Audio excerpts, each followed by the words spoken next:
అమ్మ చెప్పాలి. ఏలియా దగ్గర పరిచర్య చేసినప్పుడు ఏలియా పాదాల దగ్గర ఎలీషా కూర్చున్నాడా కూర్చోలేదా? మరి ఎలీషా కింద పరిచర్య చేసి గెహాజీ ఎక్కడ కూర్చోవాలి? కానీ ఎక్కడ కూర్చున్నాడు?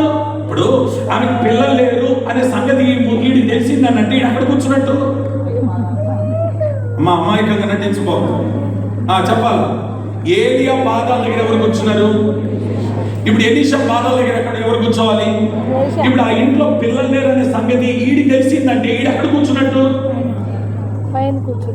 ఏలియా పాదాల దగ్గర, ఎలీషా పాదాల దగ్గర ఈడు ఎక్కడ కూర్చున్నాడు?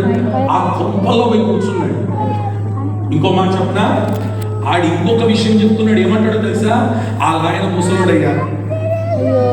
వీడికి ఎంత తెలుసు అంటే ఈ పెద్ద దైవజనుడికి లేని భారం ఎవడుకుంది? వీడికి అట్టల గురించి లేని భారం నాకు. మా అసిస్టెంట్ వాళ్ళకి కాలేన గురువుల కోసం నేను లేనప్పుడు కారు బయటికి తీయకూడదు. అర్థమవుతుందా? నేను లేనప్పుడు ఏ వస్తువు బయటికి, నేను చెప్తాను, జరిగిన విషయం చెప్తాను. శంషాబాద్ ఒక పాస్టర్ గారు